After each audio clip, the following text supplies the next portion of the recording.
Mesdames, Mesdemoiselles, Messieurs, chers amis de Canal Martinique Télévision, chers amis de LCL, vous qui nous regardez sur kmttélévision.com, vous qui nous écoutez sur FM+, 88.9, vous qui nous regardez à Mayotte, à La Réunion, en Guadeloupe, en Guyane, en France et bien entendu en Martinique, bonsoir et bienvenue dans ce dialogue avec la presse. J'ai le plaisir de l'animer ce soir, accompagné de Madame Cantarini. Comment allez-vous, Madame Cantarini? Bonsoir, Monsieur Laouché. Je vais très bien, merci. Et vous-même?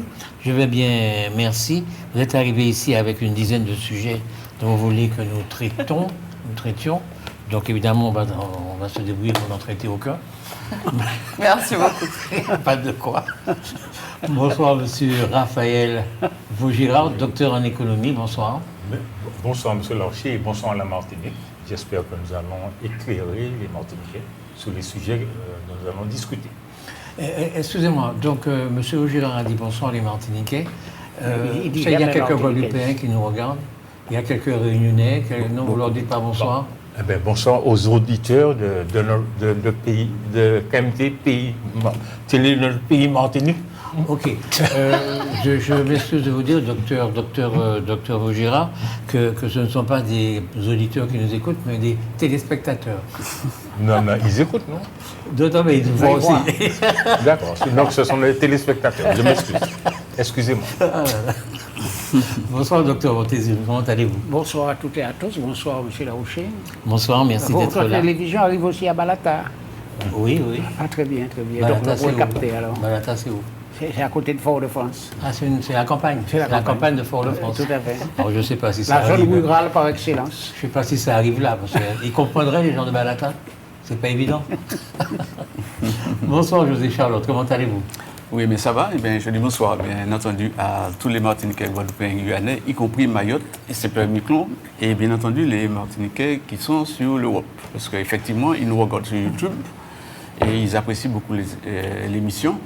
Et je salue particulièrement les victimes du transport du Sud. Je leur signale, je leur dis bon courage, je ne vais être pas molli.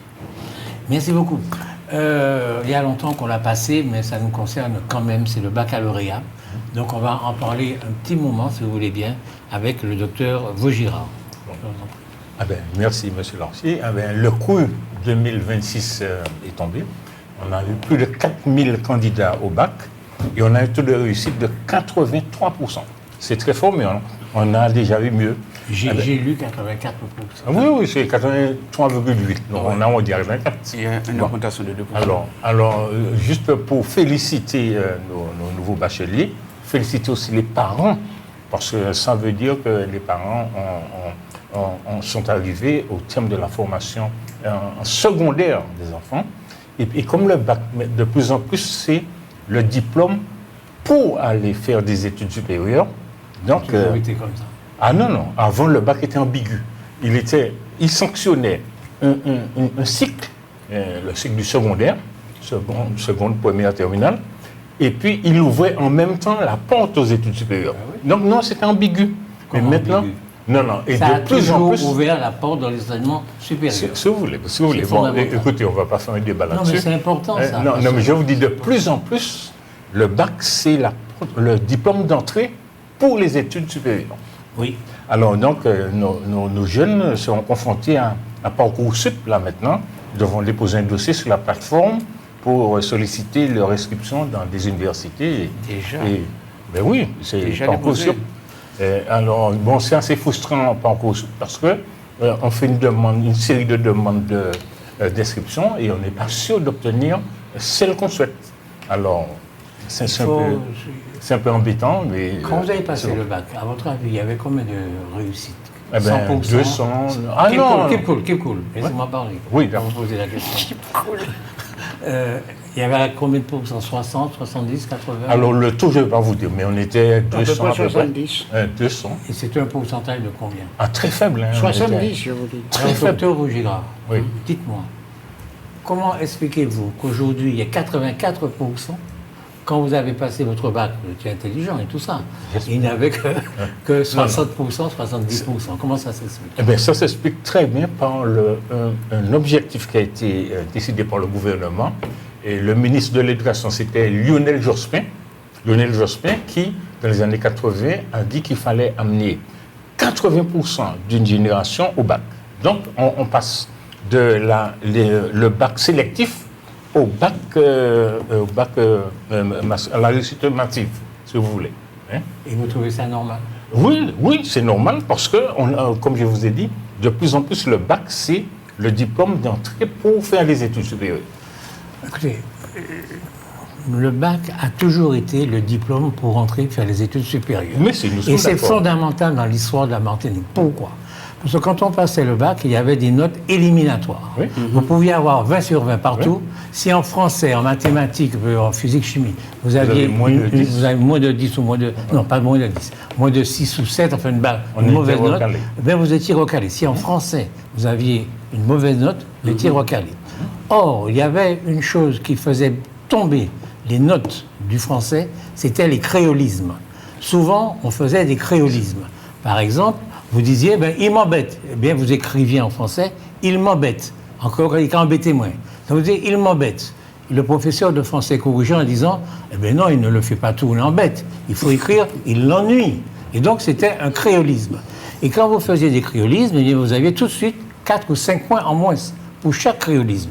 Et nos parents, qui étaient très intelligents, nos parents savaient qu'il y avait ces créolismes-là qui nous guettaient au baccalauréat. Et c'est pour ça que souvent, ils nous empêchaient de parler créole. Parce qu'ils se disaient, s'ils parlent créole, quand ils vont arriver au bac, ils vont faire des créolismes, ils vont louper leur bac. C'est une des raisons pour lesquelles ils nous interdisaient de parler le créole. Donc c'est important de comprendre ça. La deuxième chose, c'est que le bac était donc l'examen qui nous permettait d'aller dans les études supérieures, mais la capacité en droit aussi. Donc il y avait des élèves qui ne pouvaient pas avoir leur bac.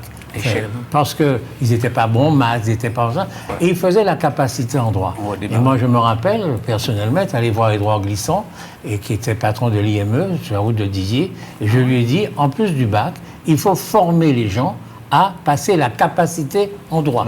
Comme ça, ils pourront accéder aux études supérieures. Et j'ai enseigné. Mais est-ce que vous pensez que les bacheliers de maintenant en savent plus que les bacheliers d'avant? Ça dépend. Je crois que d'une façon générale, les jeunes d'aujourd'hui en savent plus que ce que nous savions, parce que le monde est plus ouvert. Ouais. Mais je ne crois pas que en mathématiques, en physique, en tout ça, qu'ils étaient meilleurs que nous. Alors, moi, je ne crois pas. 84%, ça me paraît beaucoup. Alors attendez. Ce qu'il y a de remarquable, c'est pas un peu ce que vous avez dit, je suis navré pour vous. Hein. Ce qu'il y a de remarquable, c'est qu'il y a eu des gens qui ont eu 20 sur 20 partout. Et ça, c'est quand même relativement rare à la Martinique, des types qui ont eu 20 en maths, 20 en physique, 20 en chimie. Bon, vraiment, il faut le faire. Comment vous parlez de 10 personnes sur 4000?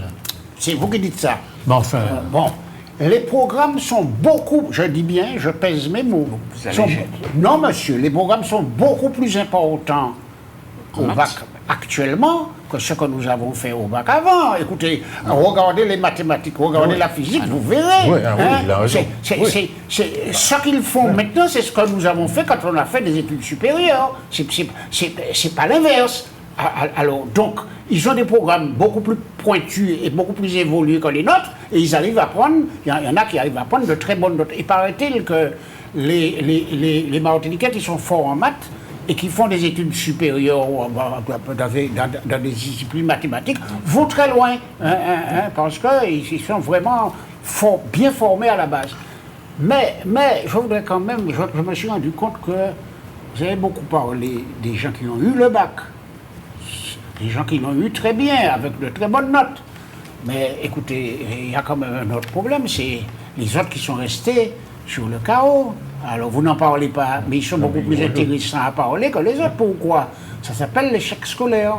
Et l'échec scolaire amène à quoi? Ou bien il redouble, docteur. Attendez, il y en a. Attendez, non, dans la réalité, il faudrait les inciter à continuer à repasser le bac, puisqu'ils ont le droit de le repasser, ou de faire d'autres études parallèles, pour quand même, en fin de scolarité, avoir une base suffisante pour pouvoir trouver un travail.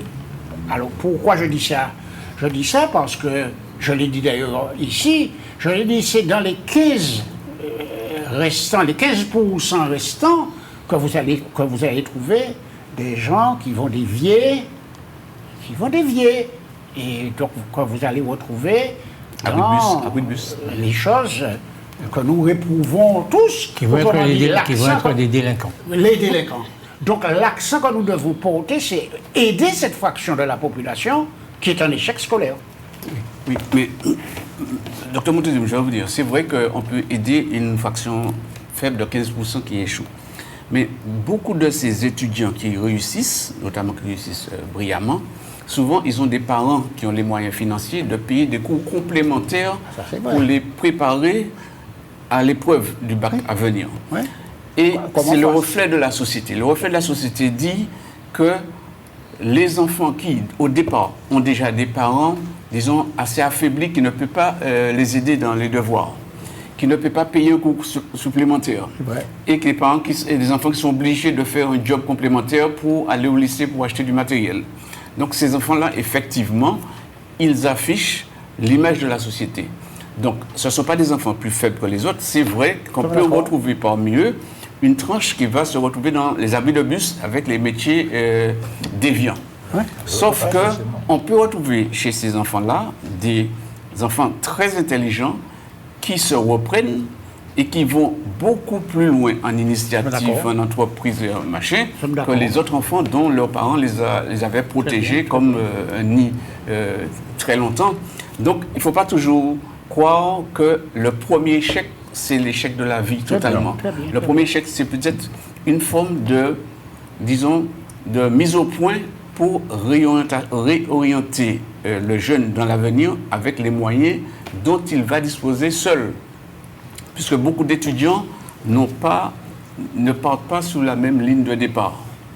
C'est vrai que l'enfant d'un médecin a 90% d'être médecin comme celui du notaire, ce que j'appelle des fois les métiers incestueux,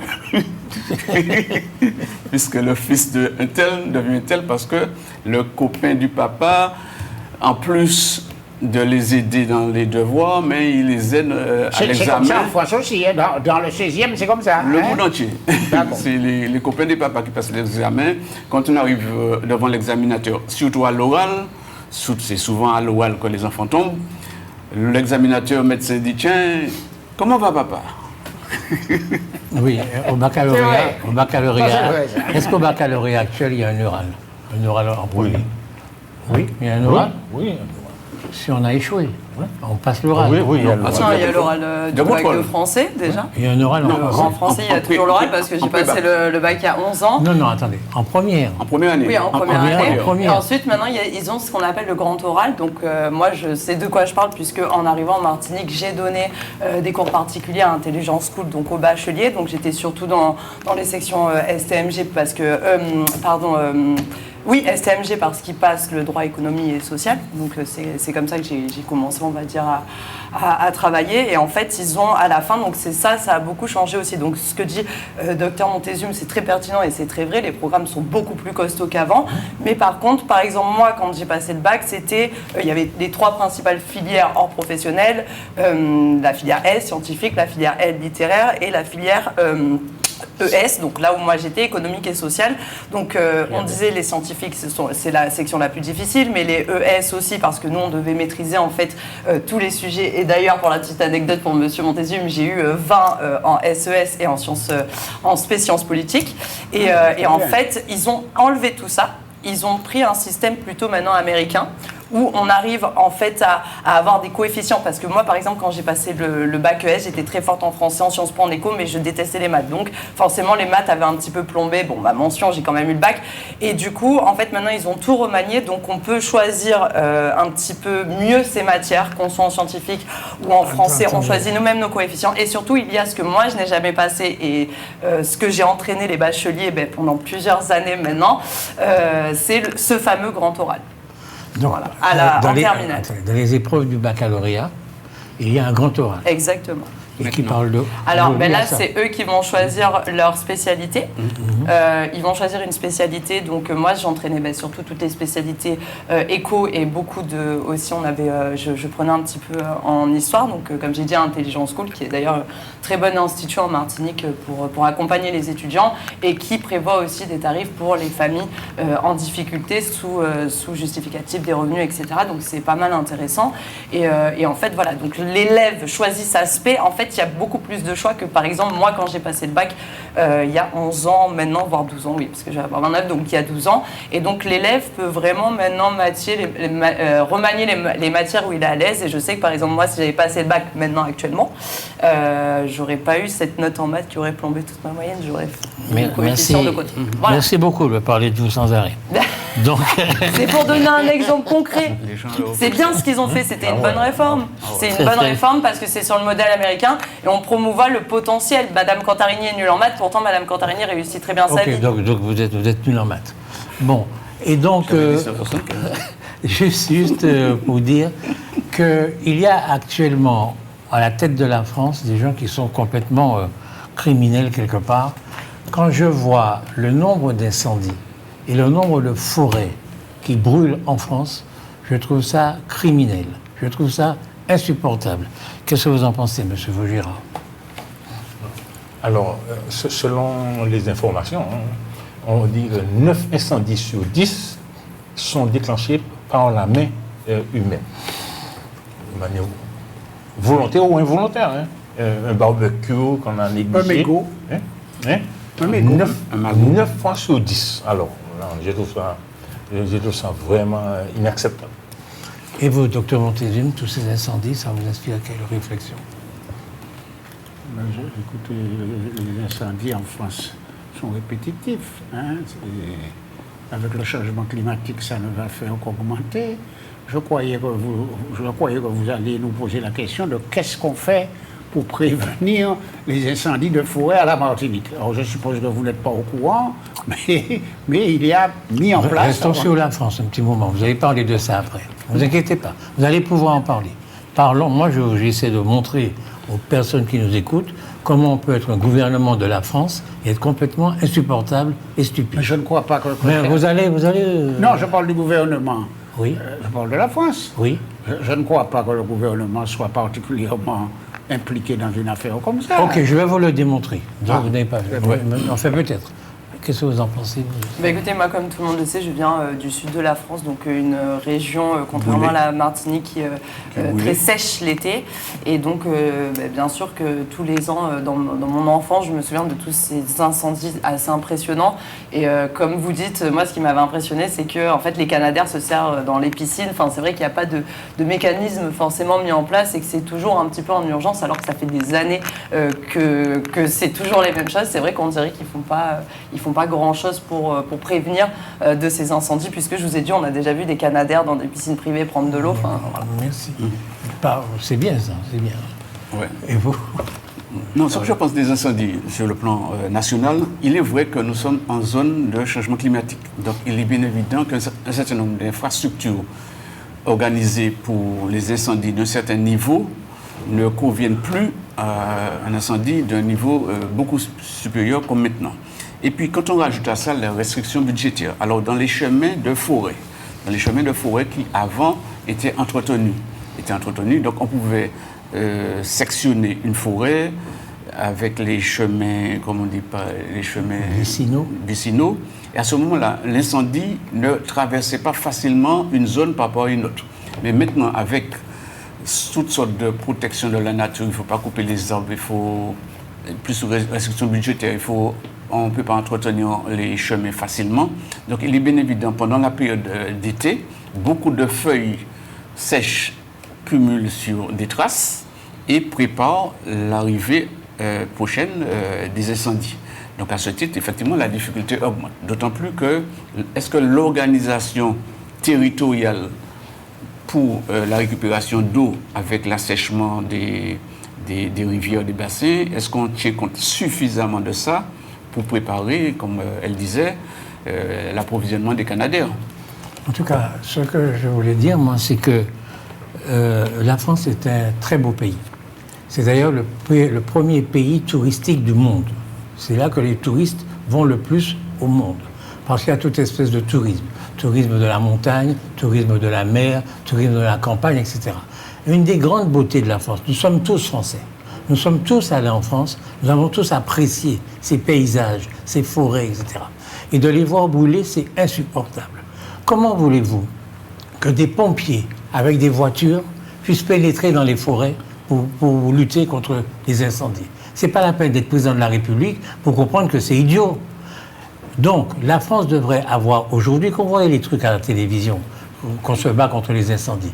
Mais vous voyez un petit Canadair, vous voyez un petit hélicoptère qui jette un petit peu d'eau ou de je ne sais quel produit. Mais la France, aujourd'hui, au lieu d'avoir des escadrilles de Rafale pour l'armée, ou en même temps que les escadrilles de Rafale pour l'armée, devrait avoir des escadrilles de Canadair, de choses pour lutter contre le C'est feu. en même temps, alors. C'est insupportable. C'est en même temps. C'est quoi? En même temps. Ça veut dire quoi? Cher Macron. En même temps. C'est ce que vous avez dit. Oui, il faut adapter, il faut le budget. Non, mais ce n'est pas une question de dire qu'il faut le budget, c'est une priorité. Vous ne pouvez pas laisser brûler votre pays comme ça, de plus en plus avec la chaleur. Donc il faut que la France, que les Français, que le gouvernement puissent, et nous sommes Français, ça peut être aussi notre problème, de dire au gouvernement, il faut avoir des escadrilles, c'est-à-dire que lorsqu'il y a un feu de forêt, au lieu d'avoir un petit hélicoptère qui envoie un petit peu d'eau, eh bien, il y a 10 avions qui, un après l'autre, vont verser ce qu'il faut. Ce n'est pas les pompiers qui vont pouvoir rentrer dans la forêt pour éteindre comme ça. Je peux. Éventuellement. Éventuellement. Alors, écoutez, je vous vois très remonté contre le gouvernement français sur un sujet qui me semble ne pas être exceptionnel, puisqu'il me semble à moi voir aussi aux États-Unis des zones extrêmement, comment je vais dire, haut de gamme, comme Los Angeles, etc., brûlées sans que le gouvernement américain ait plus de Canadair que les Français. Et alors? Écoutez, si les Américains n'y arrivent pas, pourquoi vous voulez accuser les Français de ne pas y arriver? Mais pas du tout. Je veux dire, je m'en fous de ce que font les Américains. Je veux dire que la France est un grand pays qui a la possibilité de mettre 10 avions qui peuvent essayer de machiner les incendies. Les Américains, je m'en fous, je veux dire. Ça me choque parce que c'est vrai qu'on est en train de voir brûler un pays. On le voit brûler, quoi, alors qu'il est magnifique. Est-ce que vous savez que ces forêts françaises sont faites de pin très inflammable? Ça, c'est déjà un désavantage. Le deuxième désavantage, c'est quand souffle la tramontane, qui est un vent qui souffle et qui n'arrête pas de souffler pendant des semaines. Donc, ils ont deux désavantages qui font que c'est effectivement très difficile d'éteindre ces incendies. Il faut mettre davantage de moyens, nous sommes d'accord. C'est ce que je dis, c'est de moyens aériens. C'est ça qui est important. Regardez, nous à Marseille, on dit ce que vient de dire le Dr Montesium, le Mistral. Le Mistral, c'est un vent tellement violent que quels que soient les moyens mis en place, il y a un départ de feu, il détruit tout en fait. Et ça, on ne peut pas maîtriser ni la nature, ni le fameux Mistral, par exemple, dans le sud de la France. Mais il y a quelque chose qu'on peut faire quand même sans augmenter les moyens. C'est par exemple dans les zones à proximité des points de départ. Les personnes qui ont des piscines, on peut dire aujourd'hui qu'une piscine c'est un luxe, mais en réalité ce sont des réserves d'eau. Est-ce qu'il faut augmenter la taxe foncière sur des villas qui ont des piscines ou est-ce qu'il faut donner un peu d'exonération parce que c'est une réserve d'eau pour les pompiers qui vont peut-être puiser rapidement et à proximité pour agir dans des incendies de proximité? Merci. Vous voulez parler de quoi? Donc moi j'avais proposé qu'on parle de l'accord cadre qu'il y a eu entre l'État et la collectivité territoriale de Martinique, donc, qui a été signé le 1er juillet 2026, donc il y a 9 jours plus exactement, et donc qui va venir améliorer le pouvoir normatif autonome de la Martinique. Donc il faut savoir que ça existe déjà depuis 2011, on avait Donc cette assemblée unique qui permettait plusieurs mécanismes d'habilitation et d'habilitation de la loi française grâce à notamment l'article 73 de la Constitution. Sauf que jusqu'à présent, on avait cette maîtrise-là normative que pour la programmation et la maîtrise de l'énergie, le transport public et la formation professionnelle. On avait ça si on avait les habilitations. Il fallait d'abord obtenir l'habilitation sur ces sujets-là.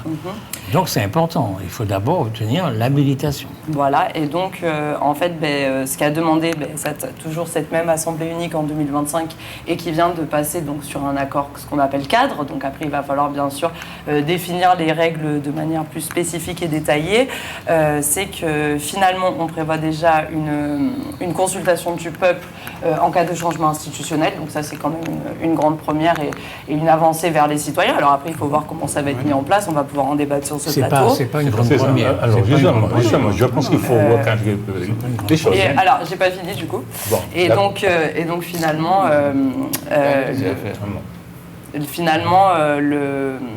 les domaines qui sont élargis dans cet accord cadre, ça va être sur l'aménagement du territoire, la santé, l'éducation, notamment dans l'éducation. Pardon ? La santé. Oui. Je vous enverrai, je l'ai, en fait, j'ai l'accord cadre dans le portable. L'éducation, notamment donc, sur le créole. Donc, comme il y avait eu des histoires à l'Assemblée nationale, je pense qu'ils se sont dit que ce serait bien qu'on puisse gérer quand même la langue régionale au niveau Martinique, la culture et l'emploi. Et il y a plein d'autres choses, en fait, mais voilà. Non, je pense qu'il faut revoir un peu, il faut faire attention à ce qu'on dit. L'accord cadre, signé le 1er juillet, c'est un cadre de discussion. Yes. Il n'y a absolument rien de décidé. Il faudrait voir la définition dans l'accord cadre. Non. Il n'y a absolument rien de décidé. C'est un accord cadre. Je suis juriste, c'est pour permettre, attends, si je peux me permettre, de dire qu'on va discuter d'un certain nombre de sujets, d'un certain nombre d'augmentation de capacité, des normes au niveau local, solliciter plus d'habilitation dans une série de domaines bien définis.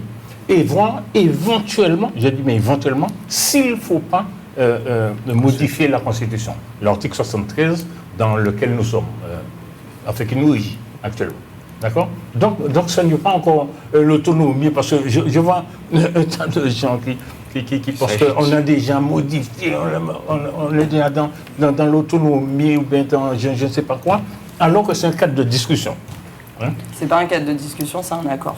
Voilà. Non, mais c'est un accord pour qu'on puisse discuter de ce sujet. Non, c'est un accord cadre, c'est pas un accord de discussion. Un accord cadre, c'est un contrat entre l'État et la collectivité territoriale de Martinique. Je sais ce que je dis, c'est mon métier. Non, mais ensuite, moi on va en définir, va découler de cette... Mais vous n'êtes pas juriste, je fais du droit toute la journée, je sais ce que je suis en train de dire quand même. Laisse-moi dire, moi, il n'y a que des juristes sur la table. Non, il n'y a pas que des juristes sur la table. Non, je ne pense pas que vous ayez la pratique du droit du matin au soir et que vous soyez dans les tribunaux, M. Vaugirard.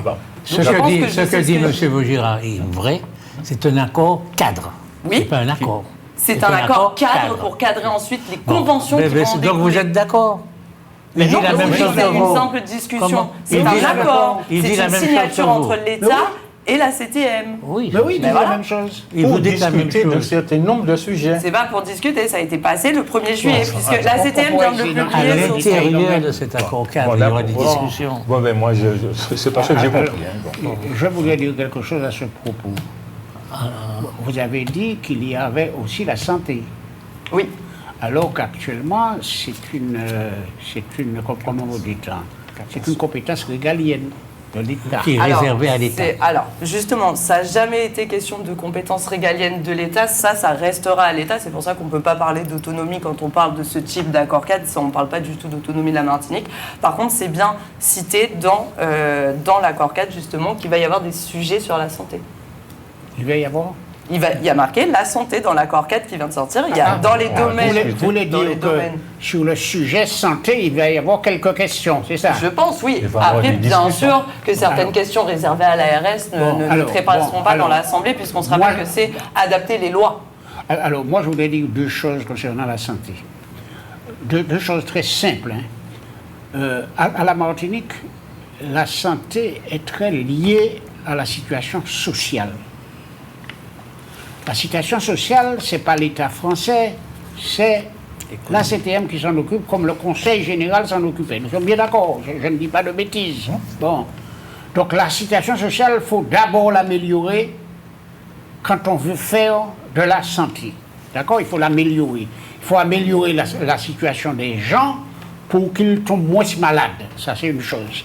La deuxième chose que je voudrais dire concernant la santé, c'est que nous avons quand même à notre disposition une arme qui est celle de la prévention de la santé.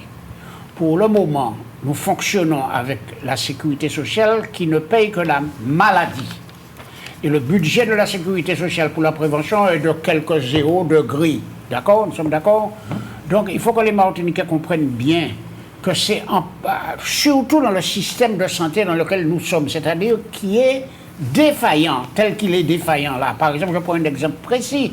Moi, j'ai rendez-vous lundi avec un gastro. Mais je n'ai pas pu en avoir, c'est un confrère à moi, en l'occurrence Mpaye, qui a pu, par ses relations, me trouver un rendez-vous. Sinon, ça fait 15 jours que j'essaie de trouver. Je n'arrive pas à trouver moi-même qui suis médecin. Docteur, ce n'est pas le système qui est défaillant, c'est qu'il n'y a pas assez de médecins. Non, mais c'est un système. Le médecin fait partie du système. Médecins. Bon, alors, je conclue donc. Les anciens médecins qui ont barré la route. Je conclue donc en disant, oui, s'il faut une réflexion martinicaise pour savoir qu'est-ce qui est bon pour nous, je suis d'accord.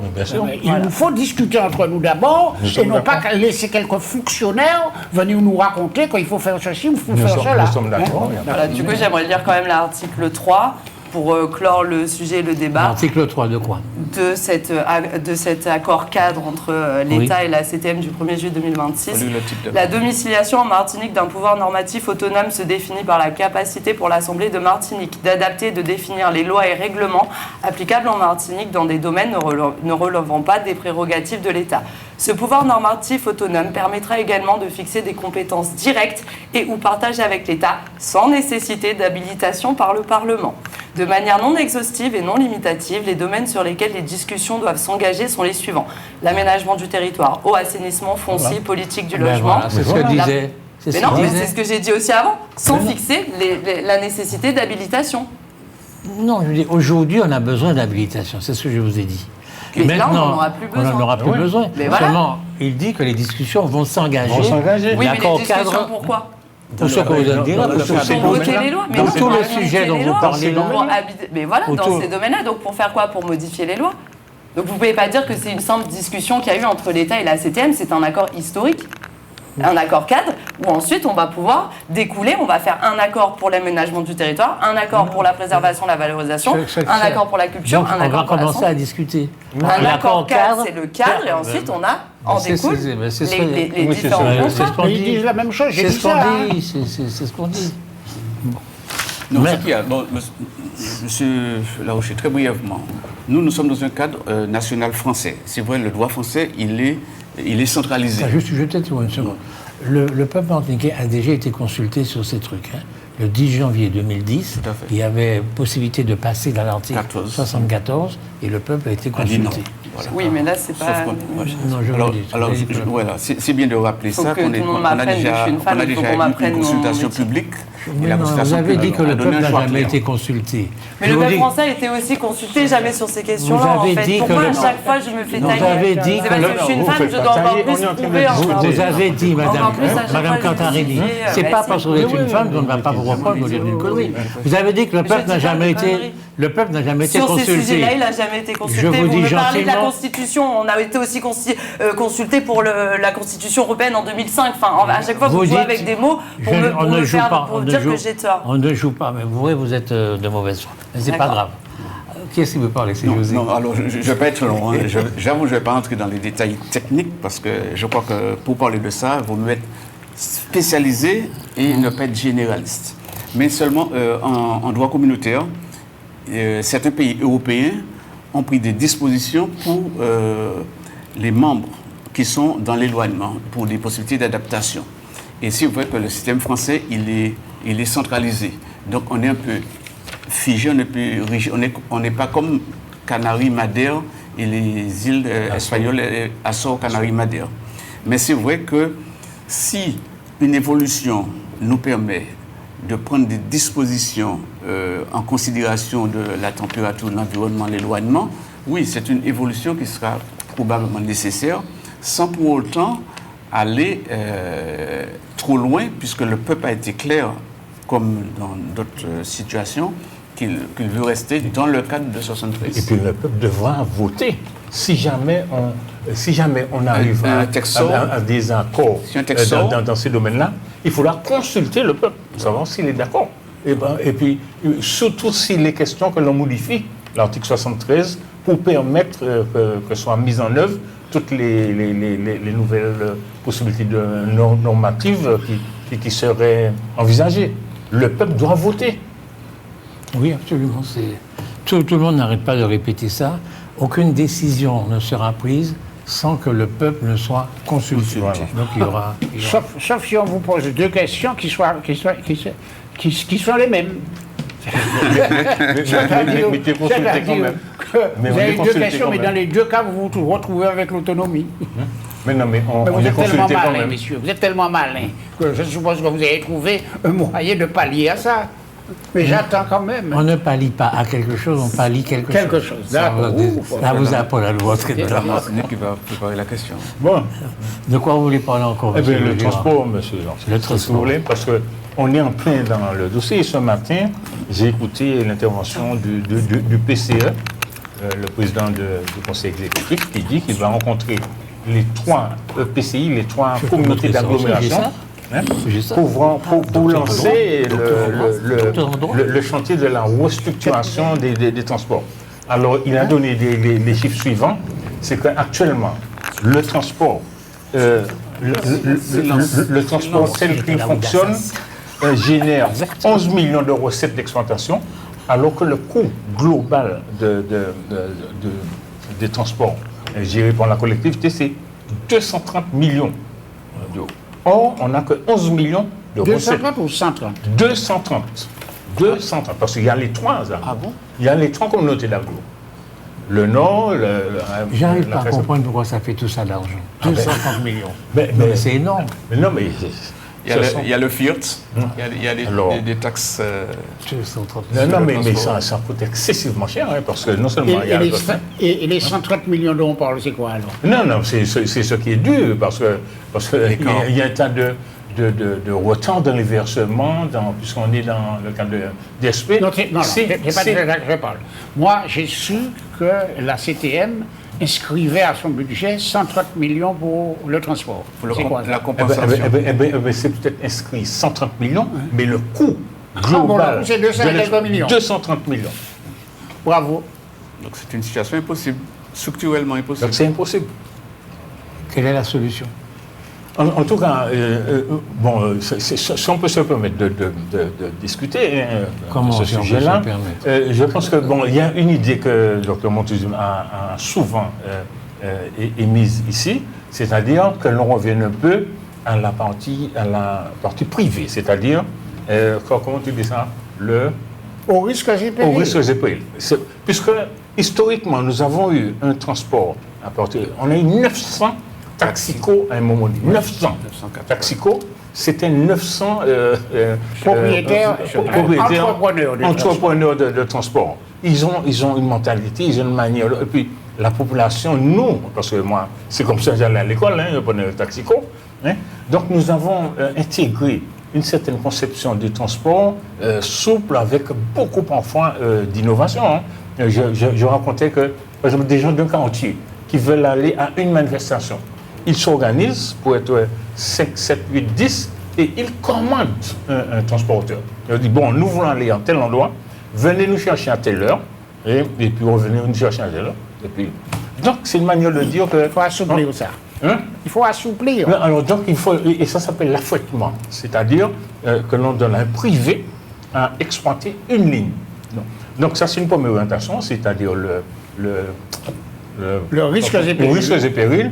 Deuxièmement, les bus, je trouve que les bus qui font parfois 20, 25 places, j'ai très rarement vu un bus avec 10 personnes. Dans les communes. Les bus sont surdimensionnés. Ça dépend. Deuxième, attends, laisse-moi, je vais proposer ton idée tout à l'heure. Troisièmement, je pense qu'il faut que l'on descende dans le détail. C'est-à-dire, on ne peut pas avoir la compétence transport exclusivement au niveau de la Martinique Transport. Il faut que ça descende, puisqu'on est dans le domaine de l'aménagement du territoire. Il faut qu'il y ait une part d'initiative des communes. Donc vous êtes contre l'autorité unique. Non, c'est pas ça que je dis. Je dis c'est ça. Non, c'est pas ça que je dis. Ah, alors, qu'est-ce que C'est pas vous ça que dites? je dis. Je dis Qu'est-ce que dans l'organisation des transports, dans la définition des lignes, et la manière de faire le faisceau de transport et pour permettre aux gens de se déplacer, comme on a un aménagement du territoire assez diffus, on ne peut pas mettre... il faut qu'on en tienne compte. Donc, il faut que l'on puisse associer les communes, non seulement dans la définition des lignes qui doivent permettre aux gens de se déplacer, mais en plus pour veiller à ce que ça soit adapté aux besoins. Et surtout, il faut qu'on arrive qu'on ait la maîtrise du développement du parc automobile de la Martinique. C'est parce qu'actuellement, qu'est-ce qui se passe? Une personne qui veut se déplacer, qui ne veut pas se déplacer, va prendre des cours d'auto-école pour prendre le permis pour acheter une voiture. Vous avez dit il faut qu'on ait le contrôle de quoi? La maîtrise de quoi? La maîtrise de l'évolution du parc automobile. Il y en a combien? maîtrise de Il y l'évolution. a plus de 240 000 véhicules. Attendez, en français, ça veut dire Oui. que vous voulez avoir le droit d'empêcher les gens d'acheter des Non, voitures s'ils en ont envie. non, le choix. C'est un peu ce qu'elle dit là. Hein? C'est pas un peu ce qu'il dit, Non, c'est ce qu'il dit là. j'ai dit le choix. Bah, écoutez, C'est pourquoi c'est si difficile. Mais non, il faut que les gens aient le choix. Si, à Paris, je pense que nous tous Ah bon, ici, il nous faut avons le vécu. choix du transport. Mais oui, hein, parce que finalement, le véhicule personnel, c'est pas une obligation puisqu'on n'a pas de solution. Par contre, s'il y a une organisation de transport qui le permet, une personne peut dire « Ah non, on va acheter de l'auto parce que maintenant, en plus, capacité de et moins, comme ça. » Oui, tout à fait. Il faut qu'on ait le choix. Pour l'instant, on n'a pas le choix. On est obligé d'acheter un véhicule. Bon, voilà ce que je voulais dire. Oui, alors, pour faire court, dans le transport en Martinique a une histoire. C'est vrai qu'en un premier temps, dans un temps très longtemps, c'était les voitures personnelles qui circulaient sur les routes. Et en un deuxième temps, les taxis déclarés sont arrivés avec l'autorisation du maire. Donc, très rapidement, c'était les mairies qui avaient la charge du transport sur son territoire. Et quand la loi a évolué, en un deuxième temps, il y a eu les communautés d'agglomération. Les communautés d'agglomération ont pris la compétence transport. Donc, chaque communauté d'agglomération organisait un transport par bus pour desservir toutes les lignes de toutes les communes membres. Mais ce sont les communes qui étaient associées à l'organisation des lignes. Oui. Chaque commune arrivait à la communauté avec des propositions de lignes. Et à ce Honnêtement, vous moment- pensez que Martinique Transport a mis des lignes Sud Libre, par exemple, sans consulter les communes du Sud? Non, On sait que ça a alors, été fait. non, moi j'étais à la commission de transport quand on a mis en place le transport du Sud. J'étais membre de la commission. Donc ça a été fait. Ce qui a été fait au départ, c'est les communes avaient leur transport dirigé par leur conseil municipal. En un deuxième temps, la communauté d'agglomération, c'est-à-dire les maires, les élus de la communauté d'agglomération ont voté pour transférer la compétence transport à la communauté d'agglomération. À ce moment-là, il y a eu un groupement. Disons, il y a eu une mutualisation du transport. Donc le transport, bien entendu, au sud marchait parfaitement puisque le budget, tout était voté à la communauté d'agglomération. Donc ça fonctionnait. Mais en un deuxième temps, il a fallu faire un groupement unique sur la Martinique, un transport unique. Donc toutes les communautés d'agglomération ont transféré leurs compétences à la CTN. Transport.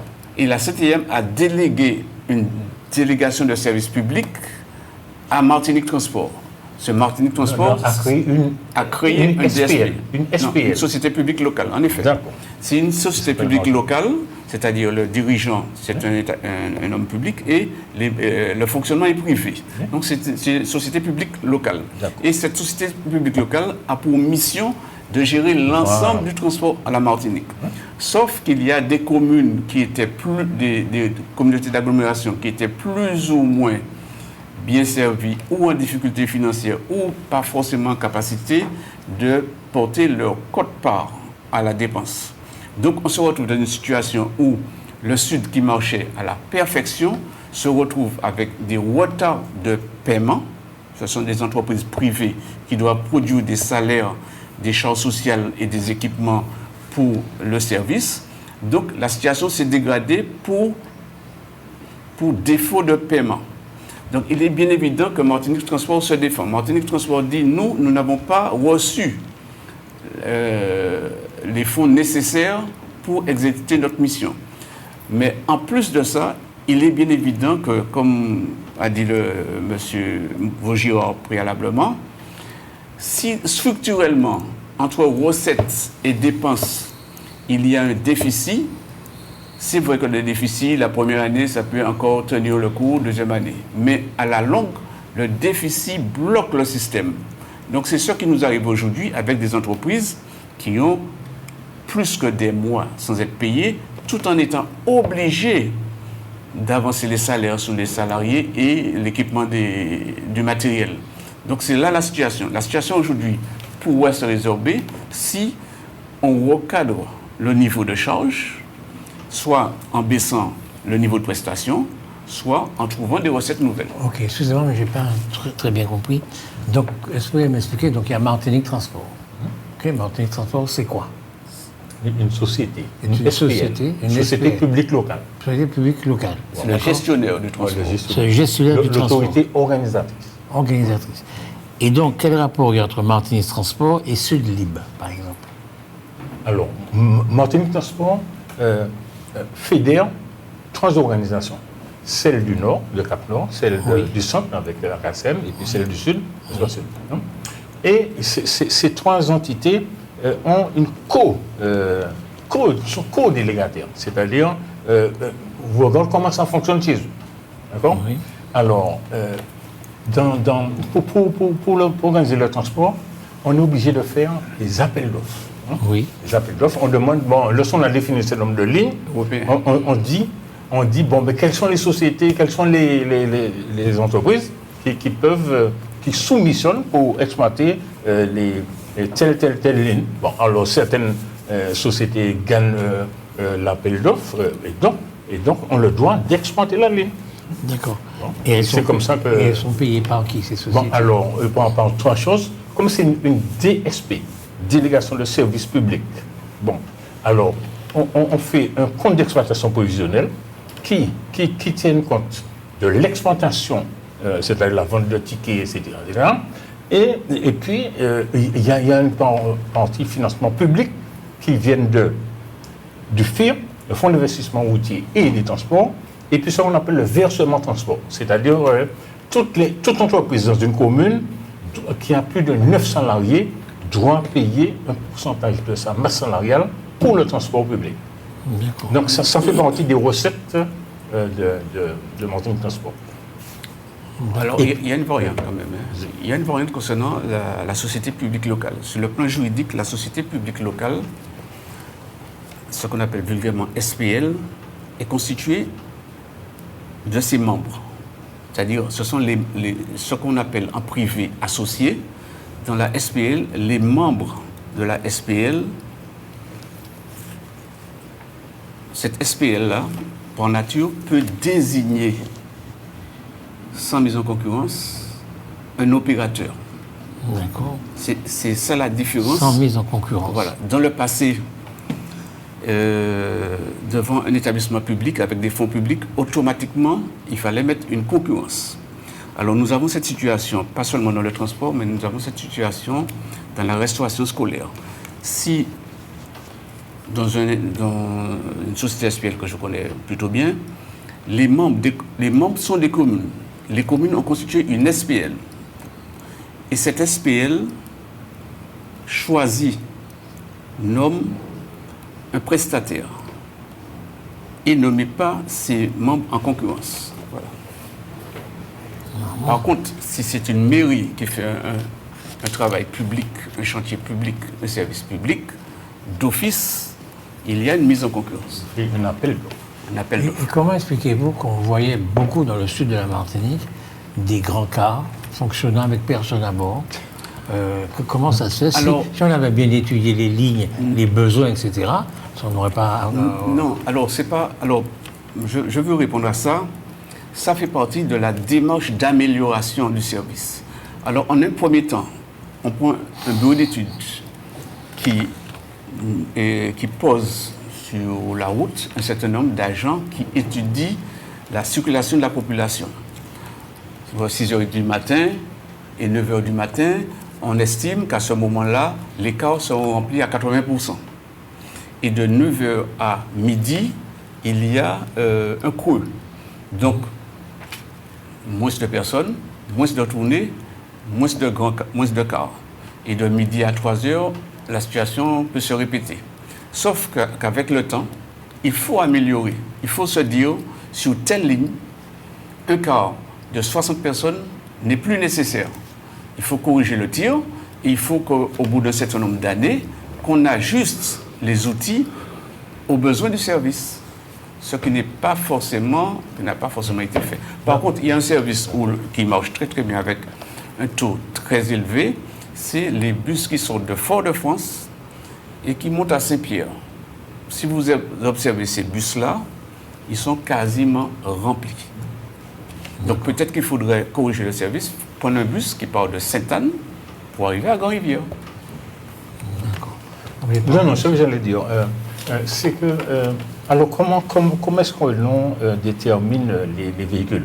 Alors, on se dit qu'il y a un bassin de personnes, mettons de 1000 personnes, qui utilisent la ligne 1, par exemple, ligne 1.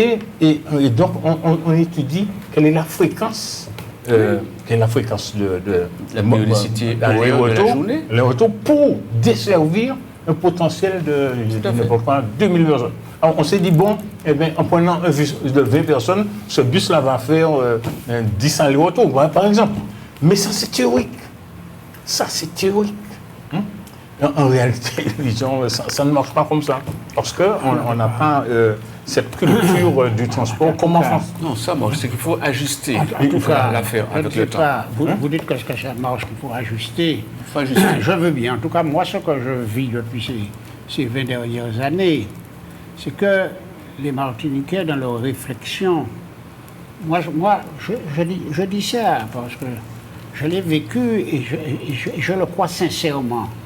Ce sont des réflexions à courte vue. C'est-à-dire de penser que quand on a deux, on peut faire un. Ça a commencé par les deux collectivités majeures qu'on avait, le Conseil général qui s'occupait de l'action sociale et le Conseil régional dont vous étiez, monsieur, qui s'occupait du développement économique. On a dit non, il faut faire une seule. Le fait de faire une seule, en tout cas le résultat c'est quoi? C'est que tout au moins, concernant l'action sociale que je connais bien, c'est la catastrophe. La catastrophe, la prise en charge des plus nécessiteux et des plus pauvres. C'est la catastrophe. Et puis, est-ce qu'il y a un déficit? Je ne sais pas, je vous laisse le soin de me dire s'il y a un déficit. Très bien. Concernant les ordures ménagères, c'est la même chose. Chacun s'occupait, passez-moi l'expression, de ces merdes, et je pense que ce n'était pas si mal fait que ça. Maintenant, on a fait une seule structure. Vous avez vu non seulement le déficit, mais aussi le détournement d'argent. Vous avez vu ça? Bon, très bien. Il y a plus de alors, concernant le transport, on a fait à peu près la même chose. C'est-à-dire que vous aviez des entrepreneurs. J'ai bien connu ça, la LOTI. Et quand la LOTI est sortie, c'est les socialistes qui ont mis ça. Mais les socialistes l'ont mis parce qu'ils voulaient de services publics pour le transport. Mais je ne suis pas sûr que la Martinique est à ce niveau-là. Moi, je crois que revenir aux risques et périls et peut-être repartir dans un autre sens ou mixer les deux, faire une partie publique, une partie privée, moi, je crois que ça devrait convenir à la Martinique. Mais il nous reste une chose, n'oubliez pas, mais celle-là, elle est vitale. Si vous n'avez pas le bus pour descendre à Fort-de-France, vous n'allez pas mourir. Mais s'il vous manque de l'eau, alors il y a une réflexion très pointue ces jours-ci sur une seule unité pour la gestion de l'eau.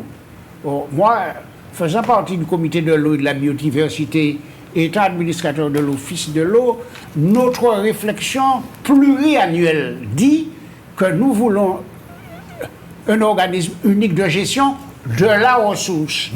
de la ressource, pas de la gestion de l'eau, de la vente de l'eau, de la ressource. C'est-à-dire que quand on va mutualiser les moyens de la ressource, ça, je pense qu'il y aura moins de déficit à droite ou de déficit. Mais méfiez-vous, parce que pour le moment, non seulement, d'après ce que j'ai compris, c'est la gestion de l'eau dans son entier, mais de l'assainissement.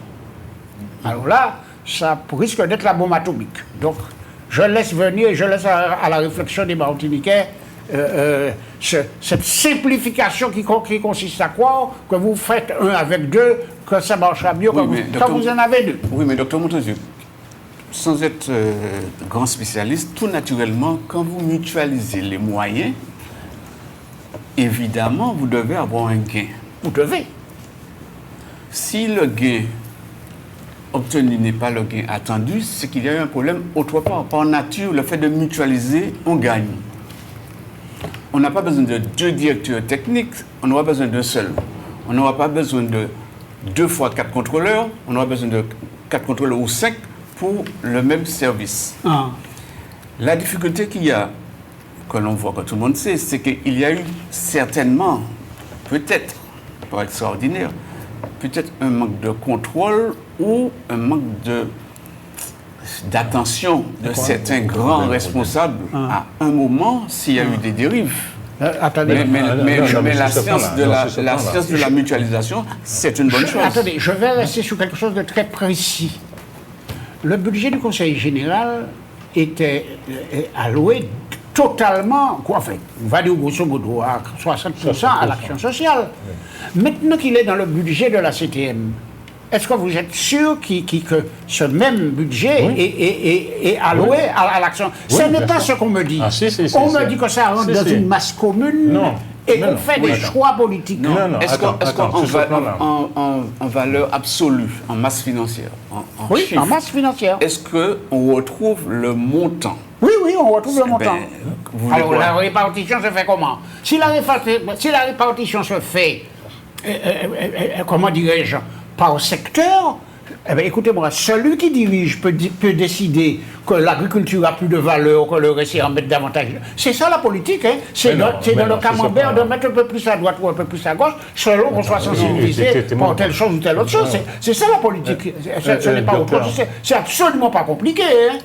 Dans le Conseil général, c'était une collectivité de gestion. Vous étiez conseiller général. J'étais conseiller général, donc vous aussi.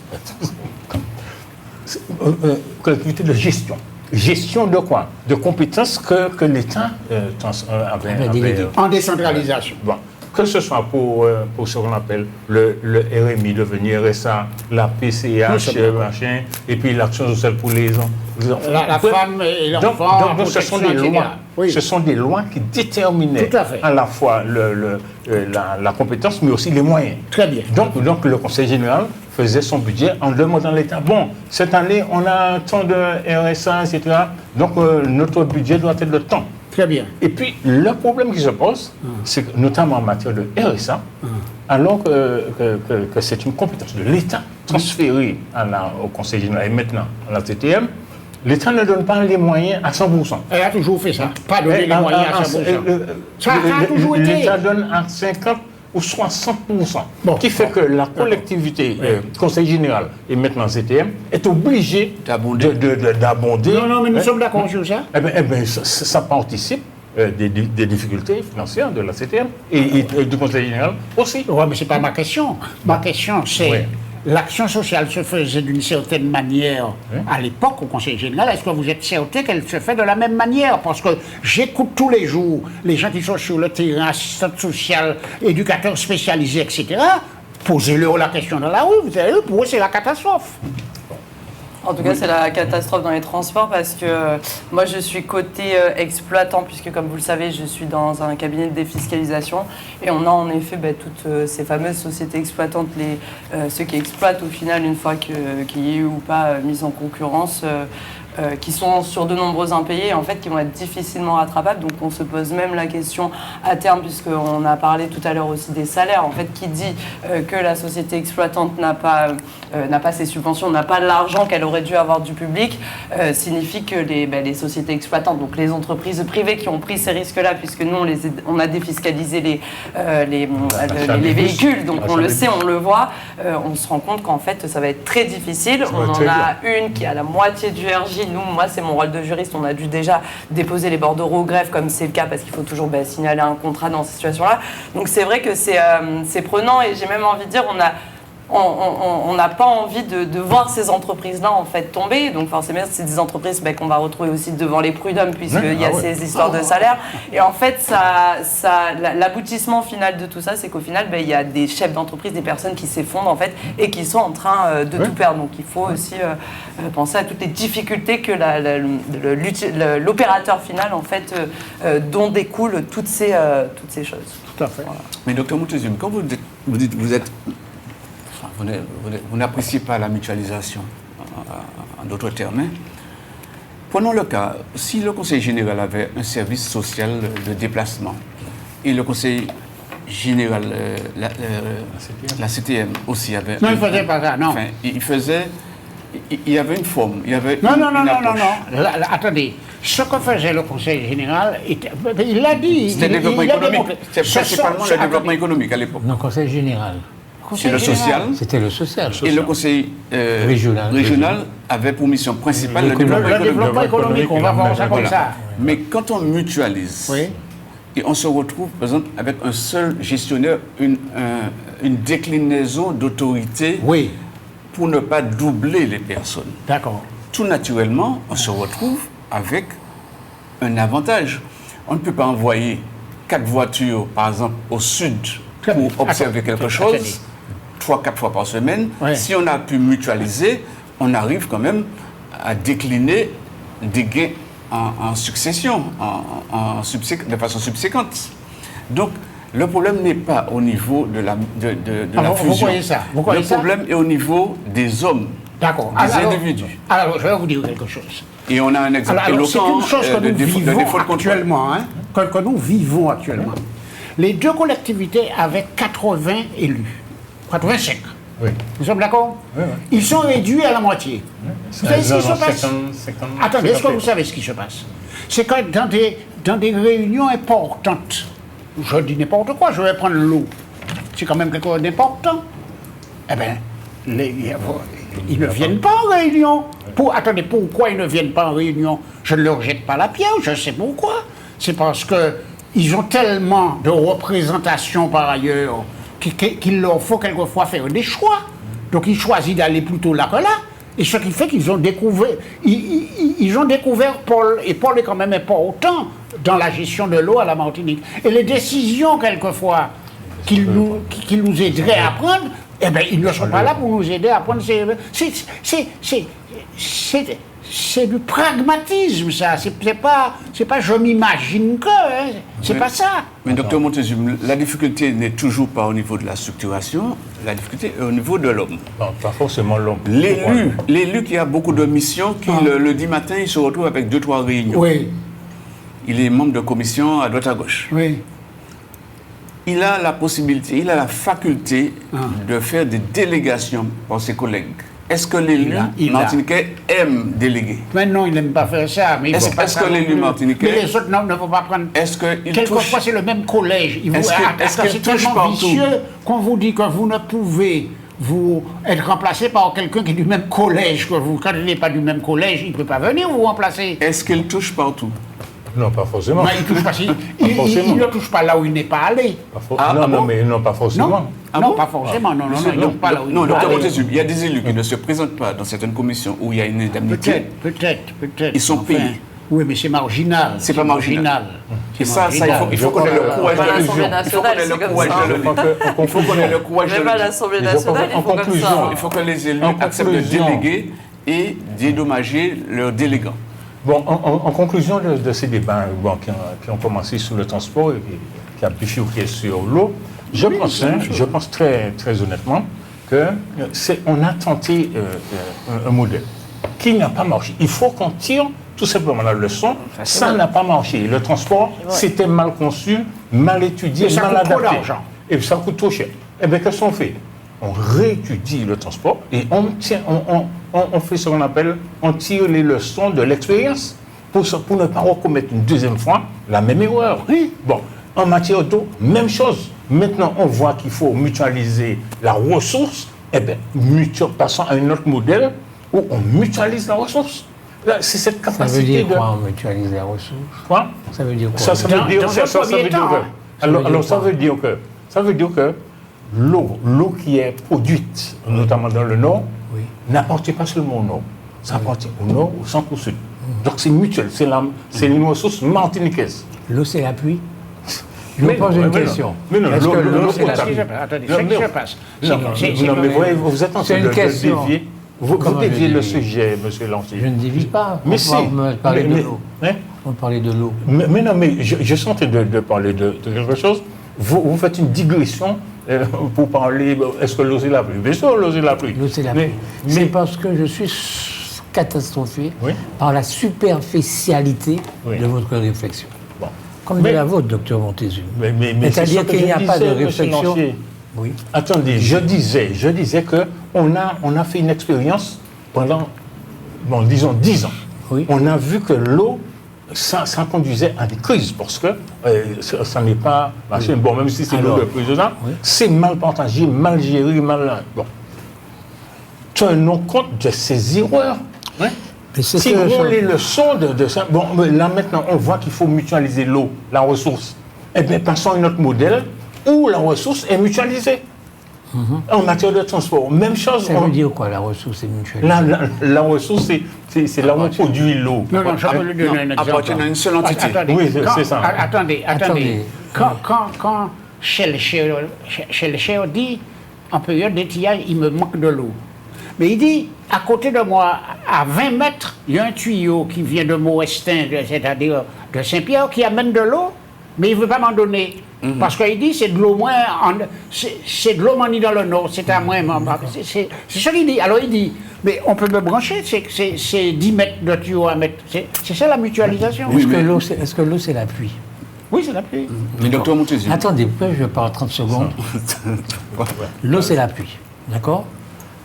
Nous avons un pays qui est de plus en plus bétonné. Il y a de plus en plus de routes, de plus en plus de parkings, de plus en plus de choses comme ça. Au moment où on a conçu l'eau, la façon dont on va gérer l'eau, ce n'était pas le cas. Aujourd'hui, la quantité d'eau qui arrive sur cette partie bétonnée et qui sont évaporées par le soleil, qui sont perdues, c'est un vrai problème. Moi, je pense que des gens comme vous, des gens intelligents, des gens qui s'occupent de l'eau, vous devez penser à comment récupérer le maximum d'eau. Il n'est pas normal qu'on puisse faire une maison où on a un immeuble aujourd'hui On fait déjà de ça. la même façon qu'on le faisait. Écoutez, à Ozanam, quand ils font un immeuble, il y a un parking, il n'y a pas de citerne. Ne me dites pas on fait déjà ça. L'automateur. Ne me dites pas ça, ok? Donc je dis, c'est inadmissible. C'est-à-dire que lorsqu'on fait un immeuble aujourd'hui, on devrait concevoir d'abord un parking pour les voitures, c'est très bien, mais également des citernes qui récupèrent l'eau du sol, l'eau du parking, toute espèce d'eau. C'est-à-dire que nous devons avoir une réflexion intelligente, une grande réflexion sur tout Mais ça. on en a Et non- suffisamment. Il Mais faut vous la répartir. vous ne le dites jamais. Je Vous ne dites jamais vos nous réflexions. en avons pour le moment suffisamment, mais c'est mal réparti. C'est tout. Oui, Il faut mais- mieux le répartir. C'est Point. pas... Et puis il y a des choses qui sont absurdes, monsieur Lantier. C'est pas normal que l'eau des WC, de nos WC, soit de l'eau filtrée au charbon actif. On fait ça Hein, aussi. Venant de l'usine Le Vivet. Oui. Ça Non, arrive mais dans- on fait ça aussi. Non, mais pas suffisamment. On est à quel pourcentage? Si on est à 3-4%. Ouais. Oui, mais il faut faire Mais plus. non, il faut qu'on monte rapidement à 50%. 50% de l'eau qui va D'accord, dans les d'accord, WC d'accord. doit être de l'eau de pluie, D'accord, traitée, machin, contre Ok. les moustiques et tout. Mais on ne peut pas. Écoutez-moi, l'avocat. Non, nous sommes d'accord. Nous sommes D'accord. d'accord. Non, mais bien ça, fini, pas aller. Mais non, mais il est tellement impatient que Mais non, mais il n'a rien à dire. On change de sujet, si vous voulez bien. C'est vrai, ce sujet. Parce que Mme Cantarini, il fallait s'y attendre, est tombée, je vais faire de la peine à Montezuma. Mme Cantarini est tombée amoureuse d'un joueur de football qui s'appelle Mbappé. Et elle tient à ce qu'on en parle. Je ne me suis pas trompé en disant ça. Alors, amoureuse, j'irai pas jusqu'à. C'est ce que j'ai cru comprendre. Vous l'a fait rougir. Non, c'est mon style et son salaire ne me dérangerait pas. C'est ça. Vu qu'on en avait déjà parlé, là, on est dans la tranche de salaire qui. Vous avez entendu? C'est mon style et son salaire. Mais non, parce qu'on en avait déjà parlé dans une autre émission, on avait dit l'amour VS. Et moi, j'avais dit, quand on est. Moi, je n'ai aucune prétention, mais je gagne très bien ma vie, je me lève tous les matins. Donc, il faut une personne qui se lève le matin et travaille. Je ne vais pas sortir avec un clochard comme ça dans ma génération. Il faut dire. Alors là, footballeur, c'est. Je suis tombé amoureux du salaire d'Mbappé, c'est plus clair. Non, mais dites la vérité.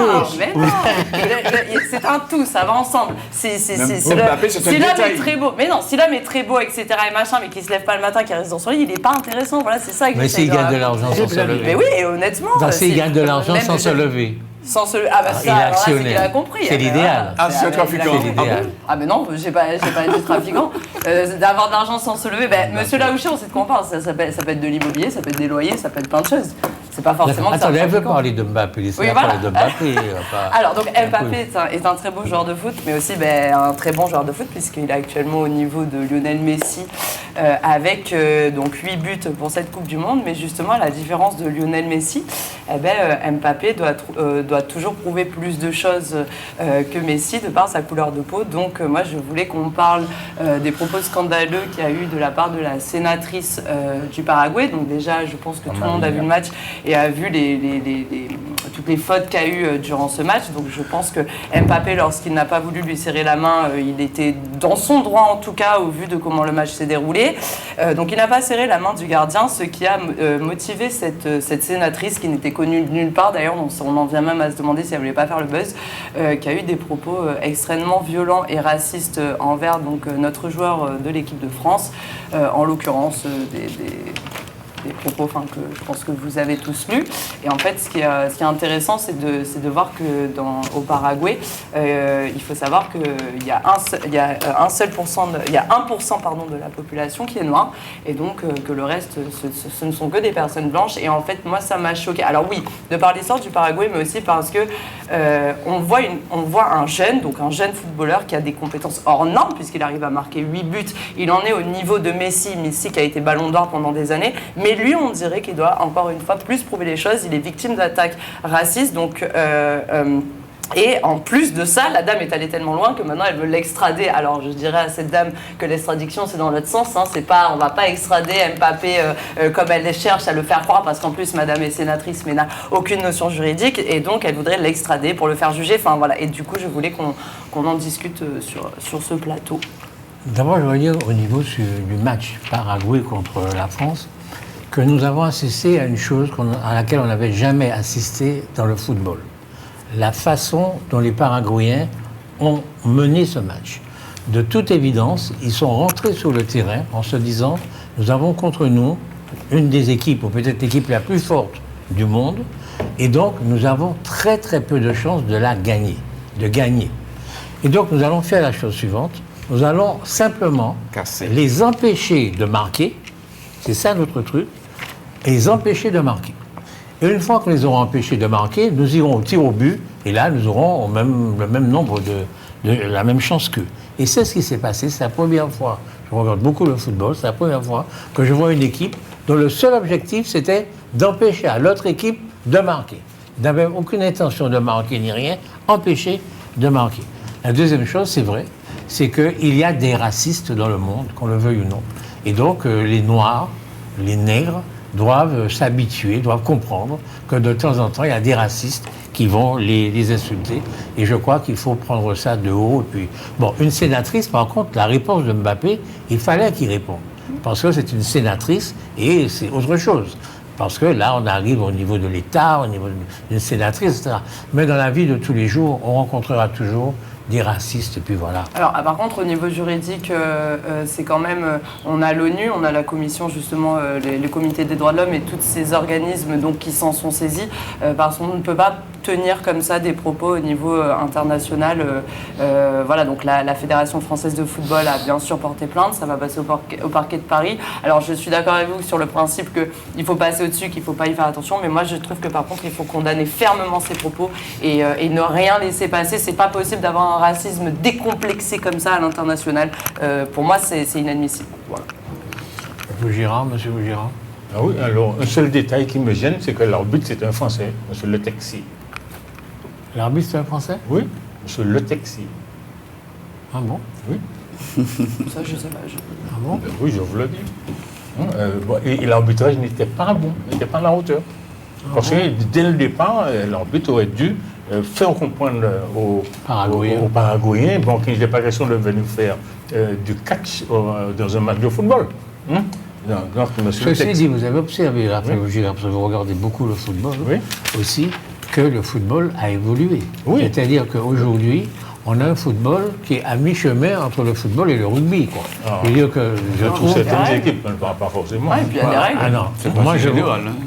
Écoutez, quand je regarde le football aujourd'hui, on tire les maillots, vous avez deux gars qui courent ensemble, il y en a un qui est relativement frêle, l'autre à côté est costaud, il lui donne un coup d'épaule, il le fout par terre, et on dit ah, épaule contre épaule. Il n'y a pas de... Non, mais c'est scandaleux, je veux dire. Les types qui se tirent les maillots, les types qui se tiennent comme ça, avant, ça n'existait pas dans le football. Maintenant, ça existe à cause des arbitres qui acceptent ça, quoi. Donc, les arbitres, qui sont des gens, sont en train de faire évoluer, de faire régresser le football. Non, mais il faut dire qu'il y a des règles, et les règles acceptent maintenant le tirage de maillot. Mais c'est ce que je vous dis. Ah oui, mais je suis en train de vous dire que le football est en train de changer. Parce que quand vous avez un sport où on peut tirer le maillot, le gars court en même temps que vous, il vous tire le maillot, vous lui tirez le maillot, à la limite. Mais quand vous êtes derrière le gars qui va partir, vous lui tirez son maillot, c'est pas sérieux du tout, quoi. Alors, le football est en train de... Excusez-moi, je voulais m'excuser. Hein. C'est pas le Français, monsieur Le Texier, c'était un arbitre du Kazakhstan.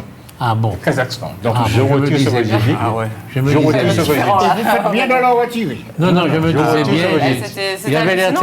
Il avait l'air tellement sûr de lui que... Mais il y a un autre match où un arbitre français n'a pas été... A déconné aussi. Non, mais après, ça prouve aussi la beauté, en fait, de la France. Au final, on dit beaucoup... nous, on a notre visière, c'est normal, on est français, on dit beaucoup la France est raciste, la France est raciste. En attendant, nous, on a cette multitude de joueurs, en fait, qui sont de couleur noire, qui ne posent pas de soucis. En ce moment, il y a toute la France, je pense, quelle que soit la couleur, qui sont derrière l'équipe de France.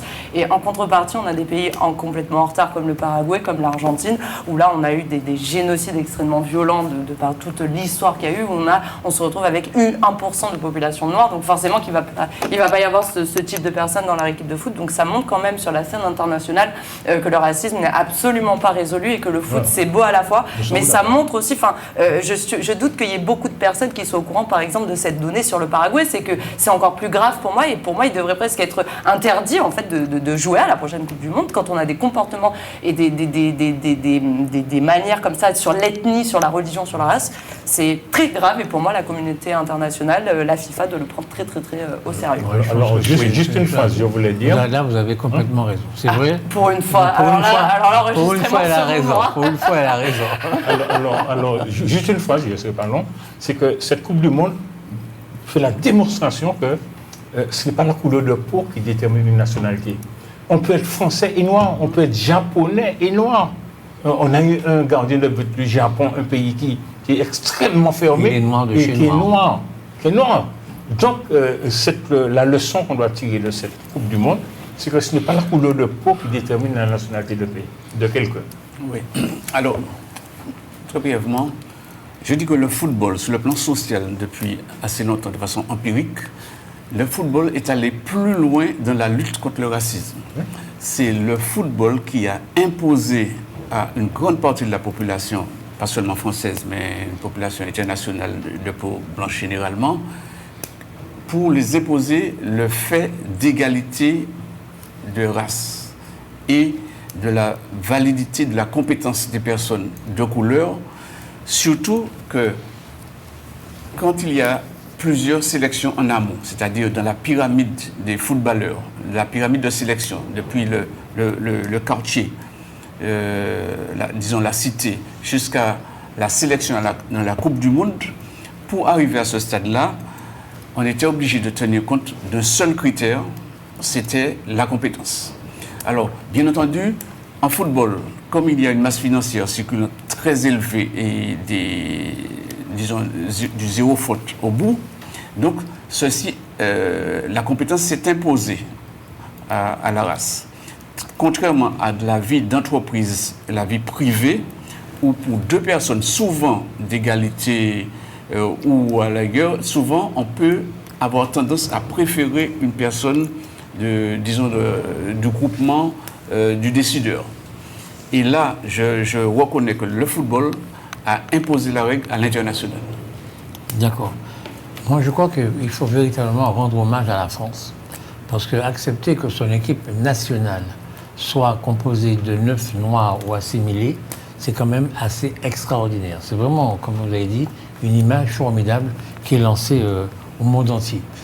On dit, je dis en général, on dit que la France est raciste. Moi, honnêtement, je ne pense pas que la France soit un pays raciste. Il y a des racistes en France, mais la France n'est pas un pays raciste. Quand on marche dans la rue en France, quand on est dans la rue, on n'a pas. Et moi, je crois qu'un jour, si on s'y met vraiment, au lieu d'arrêter, si on acceptait d'arrêter d'attaquer la France, on lui demandait des réparations, etc., docteur Montezuma, si on arrêtait d'arrêter la France, eh bien un jour, on pourrait mettre à la tête. Un jour, il vous ferait l'honneur d'être français. Un jour, moi, ma conviction profonde, c'est que si nous émettons un jour, nous pourrons mettre à la tête de la France un noir, un antillais ou un noir, comme les Américains ont mis à la tête des États-Unis, pourtant ségrégationniste, un homme noir qui était Obama. Je crois que ça peut arriver en France. Quand je vois ce qui arrive dans l'équipe de football là, je crois que ça peut arriver au niveau politique, que ça peut arriver à d'autres niveaux également.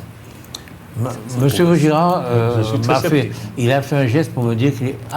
je suis sceptique. Ah, vous êtes sceptique, d'accord. Tout à fait sceptique. Ah non, au niveau politique, ça avance. On ne peut pas dire que ça n'avance pas. Ah oui, mais il faut peut-être aussi le personnage. Là, je pense que pour l'instant, c'est parce qu'on n'a pas eu le personnage comme Obama et que c'est pas forcément une histoire de peau. Hein. Est-ce qu'on a eu ce personnage-là qui arrive à monter dans un parti de couleur noire, en fait, au final, tout simplement? Non, parce que le débat de fond, là, qui empêche cette révolution que vous souhaitez, c'est la lutte contre l'immigration, la conception qu'ils ont de l'immigration.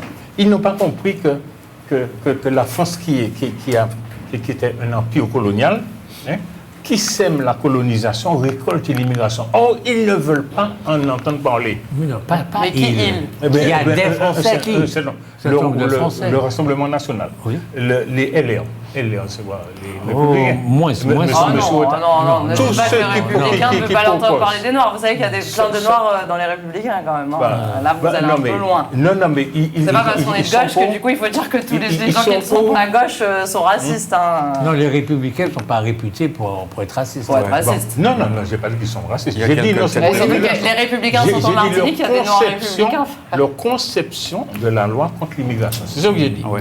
J'ai pas dit qu'ils sont racistes, c'est pas ça que j'ai dit. Mais ils veulent absolument une loi sur l'immigration la plus radicale qui soit, parce que... Les républicains aussi? Ah oui, M. Wotayo, vous n'avez pas entendu? Mais Wotayo, c'est un républicain. Mais oui, c'est un républicain. C'est un républicain. Bon.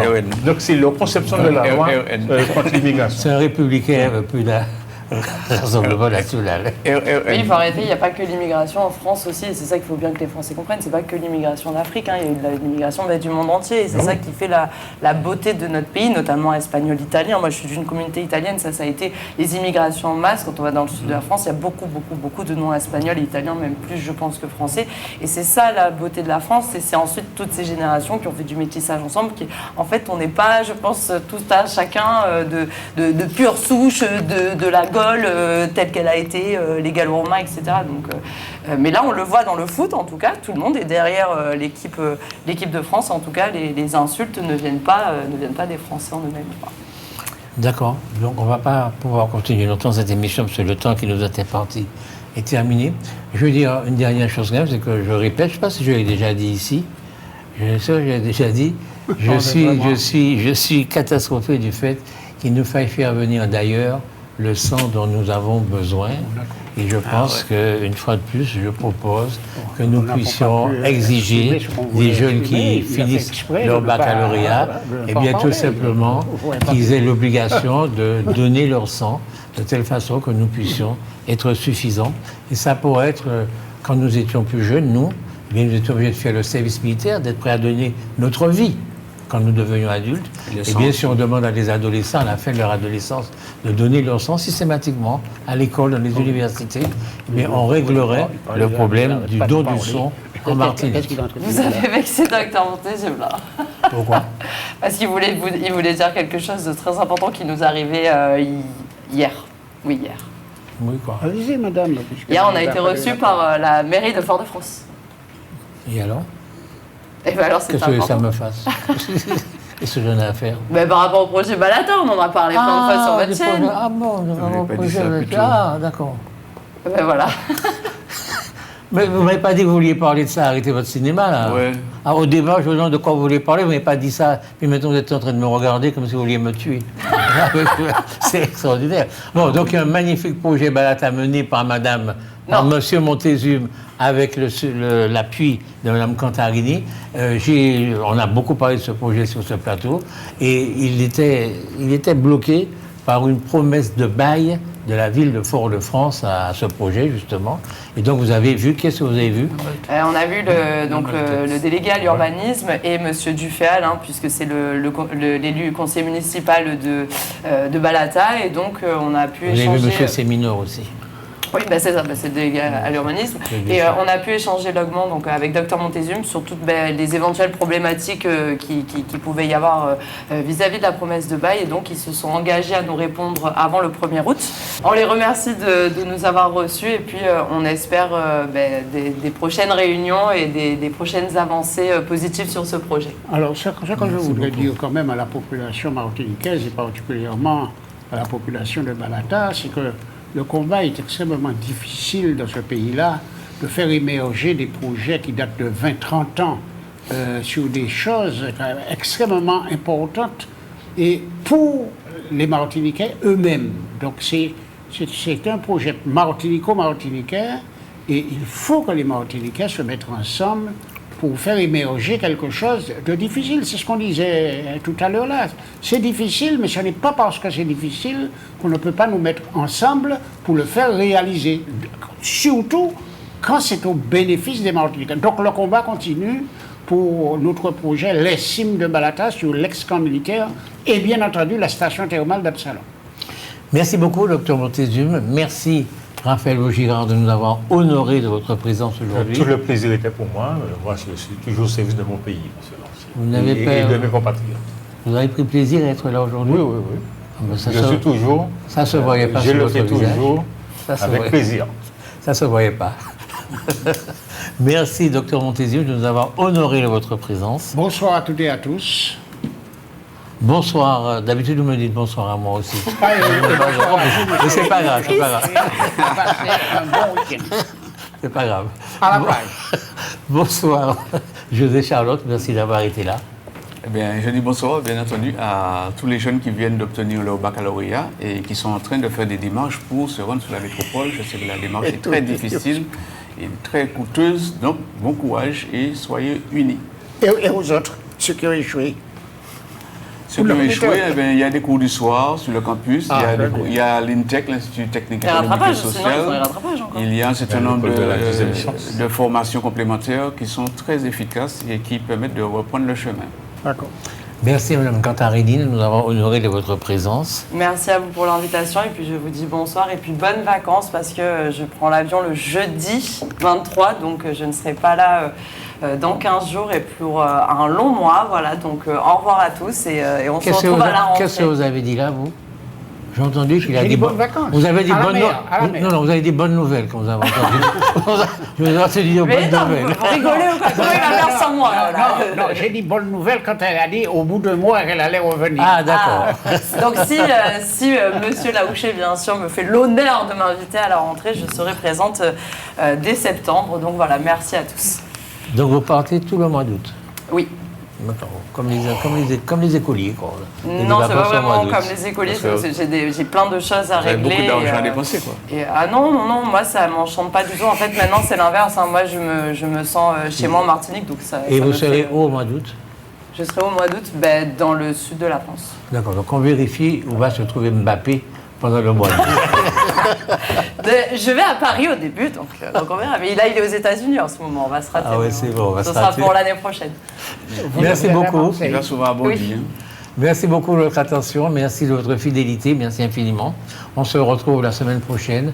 Jean-Michel Césaire, merci pour votre excellente réalisation. À bientôt.